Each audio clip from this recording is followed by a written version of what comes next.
Yang Berhormat Pokok Sena meminta penjelasan apakah penilaian rapi dibuat bagi kenaikan gaji Ketua Pegawai Eksekutif CEO Tabung Haji. Saya telah membuat penjelasan di Dewan ini pada 10 Oktober baru-baru ini semasa menjawab pertanyaan tambahan bagi pertanyaan lisan daripada Yang Berhormat Kubang Krian mengenai isu ini. Namun begitu, dalam kesempatan ini saya ingin membuat penjelasan lanjut mengenainya sebagai sebuah badan berkanun yang aktivitinya melibatkan 3 bidang yang berbeza, iaitulah pertamanya operasi haji, simpanan dan juga pelaburan.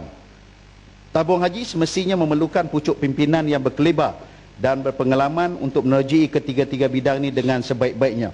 Jadi sebab itu jawatan sebenarnya bukan jawatan CEO Tabung Haji, tetapi ialah jawatannya ialah pengarah urusan kumpulan dan ketua pegawai eksekutif Tabung Haji.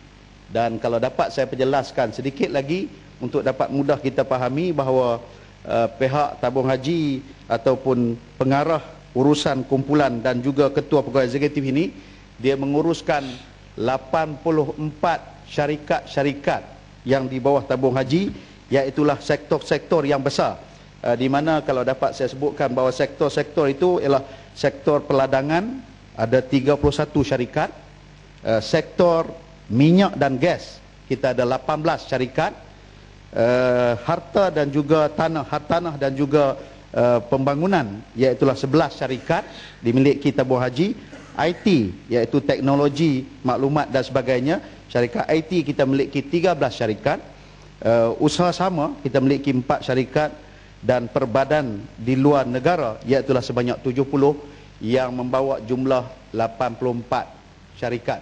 Jadi dalam arti kata mudah, kalau satu syarikat itu pun dibayar 1,000 pun dah 84,000 di situ. Ini tanggungjawab sebagai seorang daripada. Sekejap, saya habiskan sikit lagi. Sebab ni takut ni minat dia banyak ni apa tu Pasir Mas. Sekejap lagi kita buka bagi saya baca habis dulu. Dan sebagai sebuah badan yang sentiasa menjaga kepentingan semua, prestasi tahunan Tabung Haji telah menunjukkan peningkatan yang cemerlang sejak 5 tahun ini, iaitu daripada 2007 di mana CEO yang baru menerjui pada 2006, dan pada 2007 sehingga 2011 dari segi pendapatan, keuntungan bersih, jumlah dana simpanan dan jumlah bayaran bonus dan bilangan pendeposit dibandingkan dengan 10 tahun iaitu tahun 1997 dan 2006 yang lalu, lonjakan prestasi yang diperbandingkannya menunjukkan hampir kesemuanya mencecah 2 kali ganda, membuktikan keberkesanan pucuk pimpinan Tabung Haji sekarang.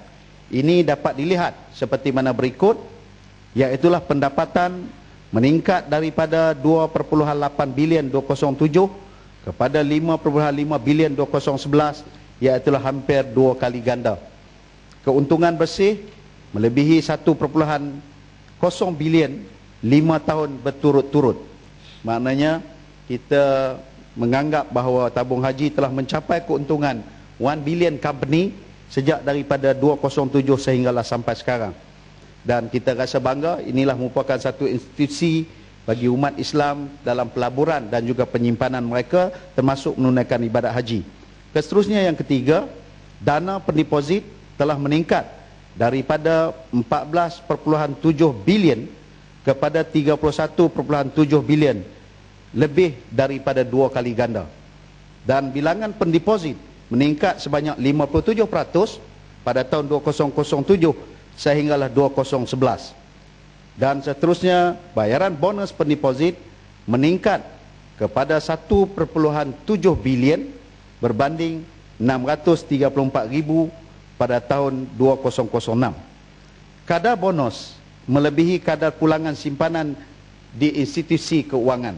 Sebagai contoh, pada tahun yang lalu kita membayar sebanyak 6% dan dicampur dengan 2.5% daripada wang zakat yang telah pun dibayar oleh pihak Tabung Haji. Dalam arti kata mudah, dia membawa kepada pulangan bonus dan dividen sebanyak 8.5%, setelah ditolak zakat membawa kepada 6%. Maknanya ini satu jumlah pemberian bonus dan dividen yang kalau nak dibandingkan dengan mana-mana institusi keuangan, kita mampu untuk lebih berdaya saing dan lebih berada di hadapan. Oleh yang demikian, Tabung haji telah menggunakan faktor-faktor KPI sebagai penilaian keberkesanan dan ganjaran kontrak pengarah urusan kumpulan dan ketua pegawai eksekutifnya. Perbandingan ganjaran tersebut adalah setanding syarikat yang berlingkungan aset bersih yang setara, malah ia lebih rendah daripada bank Islam dan syarikat takaful. Terima kasih Tan Sri Dimpu, terima kasih Yang Berhormat Menteri, kawan baik saya, orang Kedah. Baik, saya lihat bahawa Yang Berhormat memberikan penghujahan yang saya sifat bahawa untuk menunjukkan bahawa layaklah untuk dia dapat gaji sebanyak itu sebagai CEO dan juga ketua ataupun pengarah urusan kumpulan tabung haji. Tetapi saya nak melihat begini bahawa kita juga harus mengukur bahawa dengan kumpulan-kumpulan amanah yang lain, saya tidak nak mengukurkan semua GLC, sebab GLC itu kadang-kadang dia punya bisnes dia lain, bank dia agak pendekatan lain dan sebagainya. Tetapi saya lihat bahawa tabung haji ini adalah sebagai satu dana amanah, dana yang bersifat dana amanah, seperti mana KWSP, LTAT dan sebagainya lah, dan begitu juga dengan macam bank rakyat dan sebagainya. Tetapi kalau kita lihat perbandingan antara dana yang diuruskan oleh tabung haji yang kalau tak silap saya disebut 34 bilion, lebih kurang begitu, 30-34 bilion dana yang diuruskan oleh tabung haji dengan pulangan keuntungan disebut tadi selepas zakat 1 bilion, lebih kurang 1 bilion. Lalu kita nak katakan bahawa layak diberikan gaji. Saya bukan timbul nak masalah dengan Datuk Ismi ni, tetapi saya nak melihat bahawa bagaimana kerajaan boleh membuat keputusan, khususnya Yang Berhormat yang membuat keputusan untuk menaikkan gaji tersebut tanpa melihat dan merujuk kepada dana-dana amanah yang lain. Saya tunjuk contoh kepada Yang Berhormat. KWSP dia menguruskan dana 480 bilion. KWSP keuntungan 2011 selepas cukai ialah lebih kurang 24 bilion. Gaji CEO dia saya dipahamkan 50,000. Gaji CEO dia saya dipahamkan 50,000. Jadi kalau nak katakan bahawa dari segi besar dana, so tentu besar dana yang ada kepada KWSP. Sebab itu saya minta kalau boleh Yang Berhormat dapat senaraikan supaya kita dapat membuat perbandingan dana-dana amanah ini yang ada kepada kerajaan ini. Macam mana gaji yang kita bayar kepada pihak di sana? Sebab saya lihat bahawa tidak ada satu pengawalan, badan mengawal dari segi nak menentukan gaji di dalam tabung haji. Hanya nak diharapkan kepada seorang menteri, seorang Perdana Menteri ataupun board. Ialah board takat mana dia punya. Tetapi kalau kita lihat bank, ada satu ketika RHB Islamic dia nak lantik seorang CEO, seorang perempuan kalau tak silap saya. Lalu dia hantar kepada bank negara. Bank negara tak lulus. Untuk kenaikan gaji tak lulus. Sebab maknanya bank negara menjadi badan penyelia pengawal kepada bank-bank lain. Tetapi tabung haji tak ada. Kalau menteri sains macam surat yang saya tunjuk, menteri sains setuju 85,000 naik lagi 15 daripada 70 jadi 85,000. Kontrak sambung lagi 2 tahun. Kita bayar. Jadi apa penilaiannya? Macam saya katakan tadi bahawa kalau nak dilihat sejarah tabung haji, nak dikatakan bonus 6% campur berapa persen dengan zakat tadi ni. Saya kira bahawa zaman CEO yang pertama kalau tak silap saya, Tan Sri Hanafiah, gaji 20,000 ya. Tapi bonus 9%. Orang Kedah kan? Orang Kedah. Orang Zik. Bonus 9%. Waktu tu gaji dia 20,000. Sekarang gaji macam mana? Gaji 85,000, sebelum tu 70,000, hanya bagi 6% lah. Tapi dia boleh bagi 9%. Jadi saya katakan bahawa kalau ikut dari segi logiknya, kita katakan bahawa baiklah gaji rendah ni dia boleh bagi banyak kepada deposit. Hak yang gaji mahal ni, saya bukan persoal dia tak salah, dia dapat gaji tu tak salah. Sebab apa? Sebab orang bagi. Board, mungkin board saya pun tak tahu. Yang Muhammad kata ada jawatan kuasa yang menentukan. Tapi saya tengok dalam laporan ni tak ada apa yang berkaitan dengan jawatan kuasa gaji. Ada berapa jawatankuasa lembaga ni, tak ada pun disebut jawatankuasa gaji, yang mana satu pun saya tak tahu. Jadi saya nak minta penjelasan bahawa ini soal-soal dana amanah yang saya katakan kita kena pertahan. Ini institusi keuangan umat Islam yang cukup hebat, cukup besar, berjaya sampai kepada peringkat ini daripada CEO gaji 20,000. Minta penjelasan.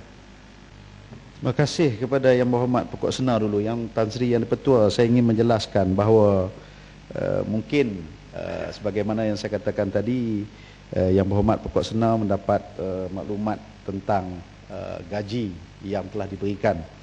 Saya suka nak menjelaskan awal bahawa sebagaimana maklumat yang saya bacakan daripada awal, bahawa kita membuat perbandingan, termasuklah yang telah Yang Berhormat sebutkan tadi daripada Tan Sri Hanafiah, sejak daripada zaman Tan Sri Hanafiah. Tetapi lebih baik kita bercakap secara fakta dan juga kita bercakap soal bukan hanya sekadar persepsi ataupun pandangan, tetapi saya bercakap secara fakta oleh kerana Yang Berhormat telah sebutkan tadi bahawa sejak daripada CEO yang pertama dahulu, dan saya suka sebutkan tadi CEO yang pertama dahulu, pada waktu itu ada pindaan-pindaan yang telah dibuat untuk operasi tabung haji, di mana operasi tabung haji pada satu ketika hanya terikat kepada untuk menunaikan ibadat haji semata-mata.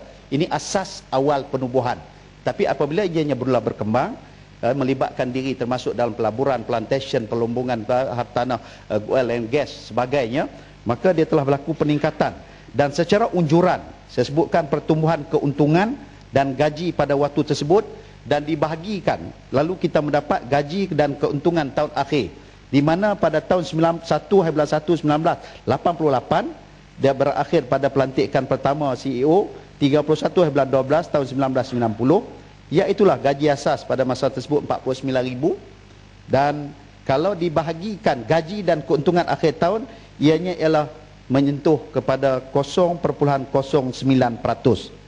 Manakala 1/1/1991 CEO yang baru dilantik sehingga sampai kepada 31/12/1996, iaitulah sebanyak 0.04% dibandingkan keuntungan dan juga gaji yang dibayar kepada CEO. Dan kemudian pada 1/1/1997 kepada tahun 5/10/1998, peratus keuntungan dibahagikan dengan gaji iaitu 285,000 setahun, iaitulah sebanyak 0.05%. Dan kemudian 0.5 pada tahun 14/8 tahun 2000 sehingga tahun 2001, pembahagian gaji dan keuntungan yang dicapai, kalau dibahagikan jumlah gaji itu hanya dibayar iaitulah 0.08%, dan 15 bulan 10 tahun 2001 dan 31 bulan 12 tahun 2005 keuntungan ialah sebanyak 0.09%.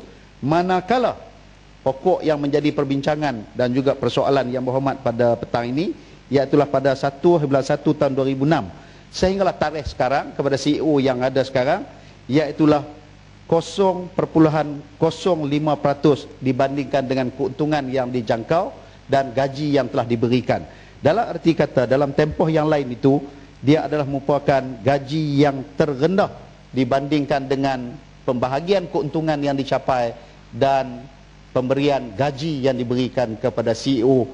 Cumanya mungkin dia sedikit pada tahun 1991 sehingga 1996 dia 0.04%. Ini kedudukan perbezaan pencapaian gaji dibahagikan dengan keuntungan yang dicapai tahun yang diberikan pada sejak 2006 sehingga sekarang adalah 0.05% di antara yang terendah dibandingkan dengan pencapaian keuntungan oleh CEO-CEO yang terdahulu. Dan selain daripada itu juga mungkin Yang Berhormat dah sebutkan tadi bahawa perbandingan dengan lembaga tabung, angkatan tentera dan sebagainya, Yang Berhormat dan juga menyebut bahawa Bank Rakyat, dan saya di tangan saya ini ada satu senarai dengan izin highest paid director ataupun apa saya sebutkan CEO-CEO yang dibayarkan mempunyai jumlah-jumlah pembayaran yang tertinggi, yang dalam senarai yang saya pegang ini sebanyak lebih kurang kita ada lebih kurang sebanyak 621 CEO yang dibayar. Jadi tabung haji di antara yang sebahagian yang terendah yang dibayar. Dan bahkan kalau tadi ada Pasir Mas sebutkan bahawa takut nanti susu lembu punya susu sapi dapat nama dan sebagainya, kita suka menyebutkan bahawa CEO ataupun pengarah-pengarah, pengurus-pengurus besar dan sebagainya pada anak-anak syarikat, mereka sebahagian yang saya sebutkan itu sebahagiannya melepasi lebih daripada gaji yang dimiliki oleh CEO. Apa yang ingin saya sebutkan bahawa kita menggunakan faktor KPI pencapaian dan keuntungan yang dicapai untuk memberikan penilaian kepada gaji, dan ianya bukan satu peningkatan yang dianggap drastik. Bahkan untuk tabung haji selalu saya sebutkan bahawa kita sentiasa menjaga amanah, kita sentiasa menjaga bahawa ini sumbangan daripada 100% milik orang Islam, dan bahkan kalau kita bandingkan dengan kaedah institusi kewangan yang lain, mengambil contoh LTAT, Lembaga Tabung Angkatan Tentera, hanya mereka yang berkhidmat saja dibenarkan mencarum dan juga mendapat pulungan dividen dan bonus yang tinggi. Sama juga seperti mana, sebab saya dulu lagi daripada Lembaga Tabung Angkatan Tentera, tapi bila saya berhenti daripada perkhidmatan, saya tak dibenarkan untuk meneruskan pencaruman walaupun pulangannya begitu tinggi, menarik minat. Sama juga dengan bank rakyat, walaupun kita miliki duit, ada wang yang banyak, tapi tak dapat masuk kerana syarat untuk menjadi ahli, dia ada had-had yang dibenarkan untuk wang yang digunakan oleh pihak bank rakyat. Jadi maknanya bank rakyat bukan untuk semua orang menjadi ahli, tetapi Lembaga Tabung Haji kita terbuka siapa saja dan sebilang masa, dan begitulah pulangan yang kita berikan kepada mereka. Selain sila. Yang Umat boleh baca kat saya tak apa nama perbandingan dengan 600 GLC tu. Saya tak nak GLC yang yang lebih tinggi daripada tabung haji kita punya gaji, tapi perbandingan yang GLC yang lebih rendah. Sebab yang Umat kata tabung haji ini duduk di pertengahan, jadi itu ada yang lebih rendah. Siapa dah GLC tu? Terima kasih banyak Tan Sri Yang Di-Pertua. Saya ingin nantikan saya bagi yang secara bertulis lah, sebab kalau saya bacakan ini terlampau satu, yang terlampau banyak. Yang keduanya, kita nak bandingkan kena apple to apple ataupun dengan izin, maknanya kena bandingkan. Kalau operasi tabung haji nak dibandingkan dengan operasi bank dan sebagainya yang tak melibatkan untuk haji, sebab satu-satunya institusi yang menguruskan ibadat haji ialah kita, dan daripada situ saja bukan sekadar soal bicara soal monopoli, kita terpaksa membayar dalam bentuk CSR ataupun keuntungan kita yang kita bayar dalam bentuk kepada mereka sebagai bantuan. Pada tahun yang lepas 100 juta, tahun ini dah menjangkau sekitar 120 lebih, bahkan kita jangka sekitar 125 juta. Jadi kata kalau saya bandingkan sebagaimana yang berhormat minta tadi, maka mungkin tidak adil kepada tabung haji kerana perbandingan yang kita buat tidak menepati operasi dan juga kebajikan yang diberikan. Dan saya akan bagikan dalam bentuk bertulis. Yang Umat tak jelas pada saya bahawa kaedah pengiraan ni disebut tadi tu, tetapi yang betul-betul menilai ni siapa dia? Menilai untuk nak naik gaji tu.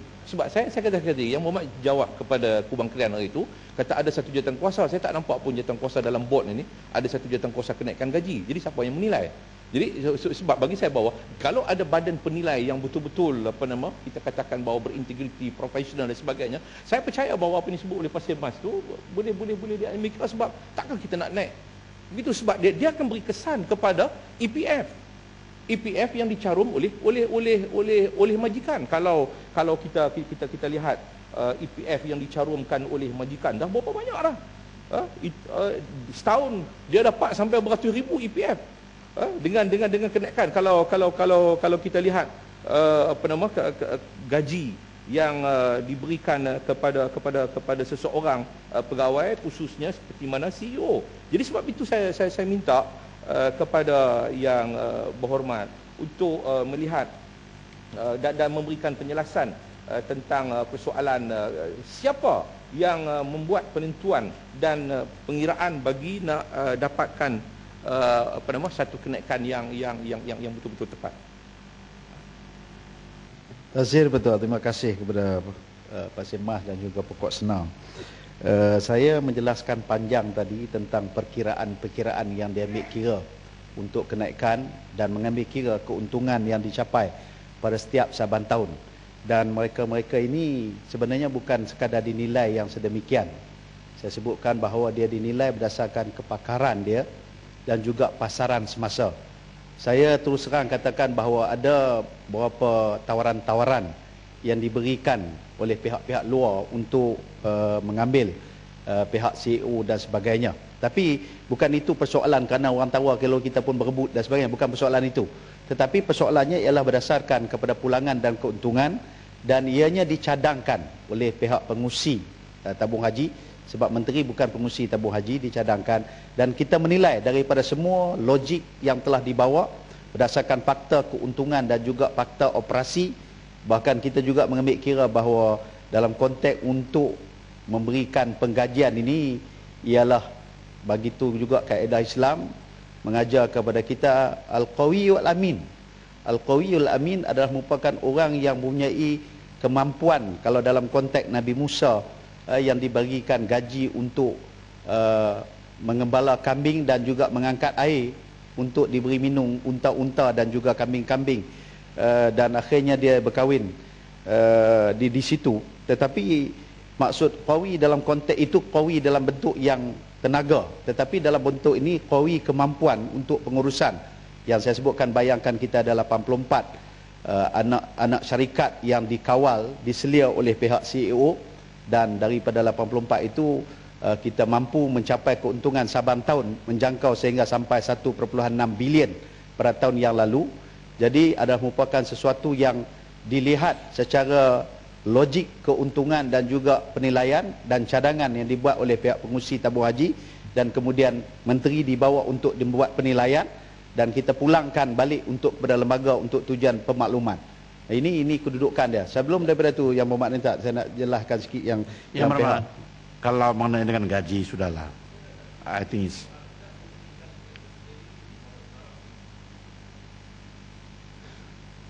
sekejap. Sila.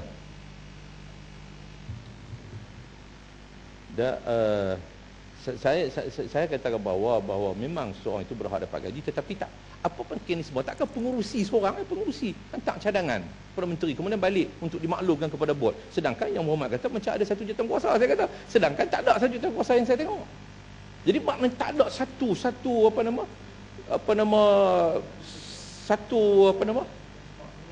penilai untuk nak nilai ni yang Muhammad boleh habang lah. Maknanya semua orang bagi report, nilai keuntungannya begini, kita boleh tahu ni kenaikan gaji dia. Saya kata ini tidak adil. Sedangkan staf lain dia ada badan penilai dan staf jawatan tetap di tabung haji.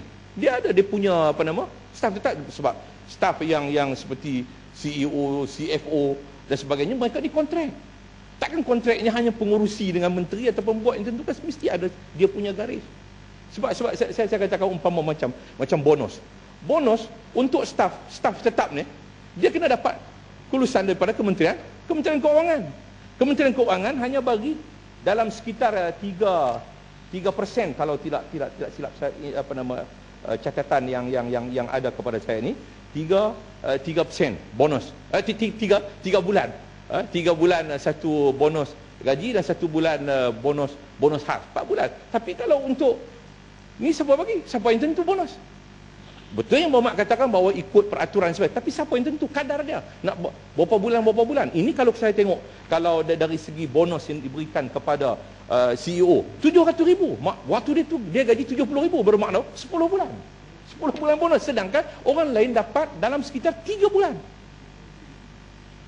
Jadi saya katakan bahawa saya bukan dengki dan sebagainya, tapi soalnya ni soal dana amanah yang mesti diurus dengan baik. Saya bimbang bahawa kalau diurus, okey, pengurusi buat keputusan seorang, kemudian maklum balik kepada menteri, bagi balik kepada bot.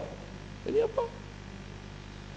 Ni 700,000 Tan Sri, gratuity 490,000.